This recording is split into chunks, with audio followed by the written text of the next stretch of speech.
Hello नमस्कार दोस्तों, स्वागत है आपका अपने आरएनसी परिवार में। जो आज का जो टॉपिक हम स्टार्ट करने वाले हैं वो है एथिक्स और टोट क्या होता है। ठीक है, तो शुरुआत करते हैं सेशन की। एथिक्स होता क्या है, तो पेशेंट और नर्सेस के लिए ऐसा कानून बनाना जिसमें पेशेंट का कुछ बेनिफिट हो या फिर जो नर्सेस है उसके लिए कुछ रक्षा की जा सके। ठीक है, पेशेंट का बेनिफिट या पेशेंट की रक्षा, और दोनों के लिए मतलब सेम प्रकार से वर्क करता है। क्या है, जैसे कि ऑटोनॉमी क्या है, ऑटोनॉमी में गिव रेस्पेक्ट टू पेशेंट को हमेशा रेस्पेक्ट देनी चाहिए। ये एक नर्स का एक कानून है कि पेशेंट को रेस्पेक्ट से बात करनी चाहिए। इस प्रकार से नहीं कि कोई उससे बदतमीजी से बात करे तो वो क्या है, फिर अलग श्रेणी में आ जाएगा। अभी देखते हैं हम, जैसे कि और उसके बाद में है बी मतलब बेनिफिशियंस का मतलब क्या है कि पेशेंट को बेनिफिट होने चाहिए। ठीक है, जो भी काम कर रहे हैं वो पेशेंट को बेनिफिट होने चाहिए। कि मान लो कि हमने क्या है पेंटाप्राजोल लगाया तो उसका बेनिफिट होना चाहिए। कि बेनिफिट क्या है कि वो एसिडिटी उसकी नहीं होने दे। ठीक है, उसके HCl को कम कर ले। ठीक है, या तो फिर ठीक है, चलो उसके बाद में है सी नंबर का। सी क्या है, सरकमडेंशिलिटी का मतलब क्या है, to keep secret of patient के जो सीक्रेट है उसको क्या है, बचा के रखना है। ठीक है, उसके जो सीक्रेट है उसको इधर उधर नहीं फैलाने हैं, तो वो क्या कहलाता है, सरकमडेंशिलिटी। सरकम का मतलब क्या है, इधर उधर मतलब पूरा गोल नहीं करना, उसके जो सीक्रेट्स है उसको गोल नहीं करना, सरकमडेंशिलिटी कहलाता है।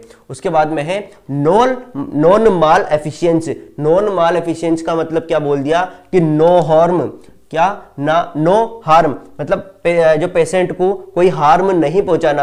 अच्छा, हार्म पहुंचा दिया तो क्या होगा, अच्छा तो हार्म पहुंचा दिया तो उसके लिए अलग लो है, और लो क्या कहलाता है, लो कहलाता है टोट कहलाता है। अगर ज्यादा हार्म कर दिया तो वो है लो। अभी देखते हैं, तो अभी के लिए इसको लो के लिए यही रखते हैं कि लो होता क्या है, वो उधर पढ़ेंगे अपन। उसके बाद क्या है, वेरासिटी का मतलब क्या बोल दिया कि टेलिंग ट्रूथ, हमेशा सच्चाई बोलो, जो भी है हमेशा बोलो। इसका मतलब क्या, जैसे कि मान लो यहाँ पे था पेशेंट के जो सीक्रेट है उसको बचा के रखना है। पेशेंट के सीक्रेट, सपोज दैट कोई 4 नंबर बेड का पेशेंट है, उसको टीबी है, तो उसके जो ये प्राइवेसी उसकी, ठीक है, जो उसके सीक्रेट है तो उसको बचा के रखना है। कि मान लो इधर उधर नहीं बताना कि ये अरे कि इसका तो 4 नंबर बेड को, तो पूरी जनता को बता दो कि 4 नंबर बेड को क्या है, टीबी है, तो उसको क्या है, बचा के रखना है, सीक्रेट उसके बचा के रखना है।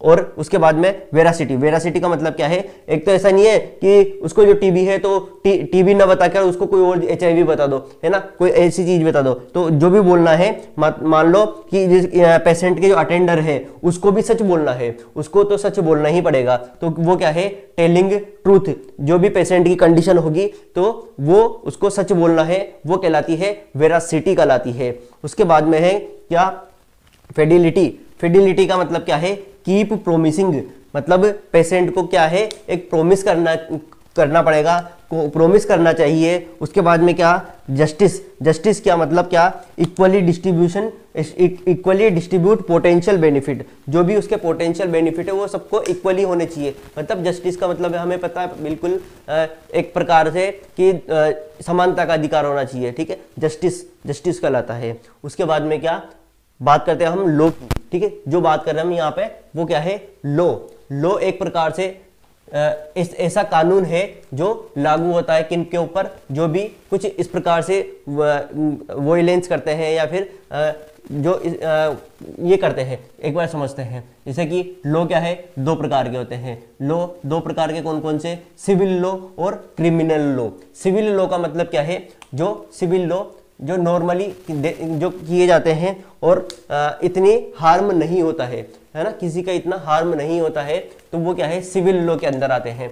दूसरा है क्रिमिनल लॉ में क्या है, जान का मान का हानि, ये इसमें हानि होती है। इसका मतलब क्या है कि इसमें जान जा सकती है, मतलब जैसे कि रेप, मर्डर, किडनैप, ये सारे क्या है क्रिमिनल लॉ में आते हैं। इसमें क्या है, इसमें मान की हानि होती है, और ठीक है इसमें ज्यादातर मान की हानि होती है, वो क्या कहलाता है, सिविल लॉ कहलाता है। जैसे कि ये दो प्रकार के होते हैं, इंटेंशनल और नॉन इंटेंशनल लॉ। कौन कौन से, इंटेंशनल और इंटेंशनल टोर्ट और नॉन इंटेंशनल टोर्ट। इनसे इंटेंशनल का मतलब क्या है, जो भी जानबूझकर किया गया हो, क्या बोल दिया कि जानबूझकर किया गया हो, ठीक है, जानबूझकर किया गया हो, वो क्या कहलाता है, इंटेंशनल, मतलब अवेयर होके किया गया है। और ये क्या है, जो अनजाने में किया गया है, अनजाने में किया गया जो वो है, तो उसको क्या बोलते हैं हम, नॉन इंटेंशनल, मतलब नॉट अवेयर, उसके बारे में वो अवेयर नहीं था, ठीक है। तो इंटेंशनल में कुछ प्रकार है, वो डिस्कस करते हैं, जैसे कि असोल्ट।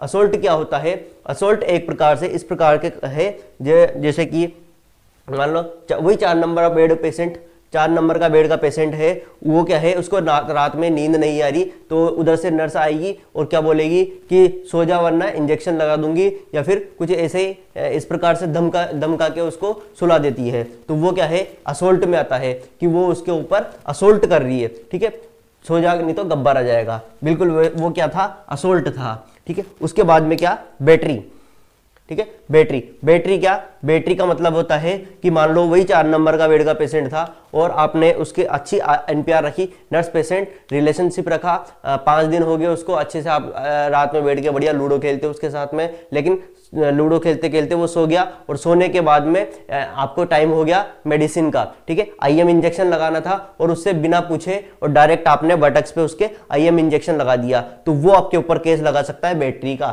ठीक है, वो लगा सकता है, बैटरी का केस लगा सकता है, ठीक है। समझ आया होगा बैटरी और असोल्ट के मतलब। उसके बाद क्या है, इन्वेजन ऑफ प्राइवेसी, हम इससे रिलेट कर सकते हैं, क्यों, क्योंकि अगर आपने पेशेंट के सीक्रेट को सीक्रेट नहीं रखा, तो वो क्या कहलाता है फिर, इन्वेजन ऑफ प्राइवेसी, जो उसकी प्राइवेसी है आपने उसको भंग कर दी। या तो फिर इस प्रकार से भी इन्वेजन ऑफ प्राइवेसी को हम डिफाइन कर सकते हैं कि मान लो आप किसी फीमेल का कैथेटराइजेशन करने वाले हैं, और बिना किसी प्राइवेसी इंस्ट्रूमेंट के या बिना किसी प्राइवेसी एनवायरनमेंट के आपने बिल्कुल डायरेक्ट में ही कैथेटराइजेशन कर दिया, तो वो क्या कहला है, इन्वेजन ऑफ प्राइवेसी कहलाएगा, और आपके ऊपर टोर्ट लगेगा, ठीक है, आपके ऊपर टोर्ट लगेगा, क्या है कि किसका, इन्वेजन ऑफ प्राइवेसी का। उसके बाद क्या है, डिफामेशन। डिफामेशन का मतलब क्या है कि चिल्ला चिल्लाकर क्या बताना कि ये ऐसा है, ये वैसा है, मतलब चुगली करना।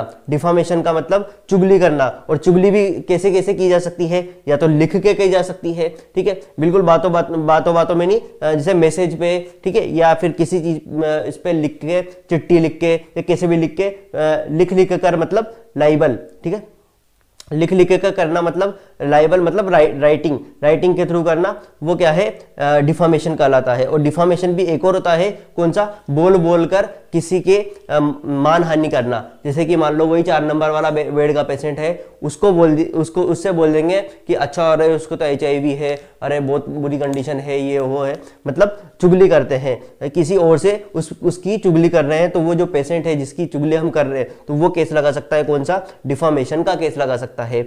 आइए उसके बाद में क्या है, फ्रॉड का मतलब तो आप लोग सभी जानते होंगे, बिल्कुल 400 BC का केस लगाना क्या है, कहलाता है, फ्रॉड कहलाता है, ठीक है। नाम तो सुना होगा, लक्ष्मी चिटफंड फ्रॉड ही था वो, ठीक है, मजाक, ठीक है। उसके बाद में क्या है, नॉट अवेयर, मतलब नॉट इंटेंशनल, वो उसके बारे में अवेयर नहीं था, बिना अवेयर होने के कारण उसने गलती करी, और गलती भी क्या है, वो टोट कहलाएगी, ठीक है, वो गलती भी क्या कहलाएगी, टोट कहलाएगी। और ये भी 2 प्रकार के होते हैं, कौन कौन से, माल प्रैक्टिस का मतलब क्या है कि पेशेंट को मान लो 40 mg की ओंडा लगानी थी, 40 mg की ओंडा लगानी थी, आपको ज्यादा प्रैक्टिस नहीं थी, आपने क्या है डॉक्टर ने लिख के गया कि ओंडा लगानी है, आपको पता नहीं है अडल्ट में कितनी डोज होती है, लेकिन आपने लगा दी कितनी, 400 mg लगा दी, ठीक है। तो ये क्या है, इसकी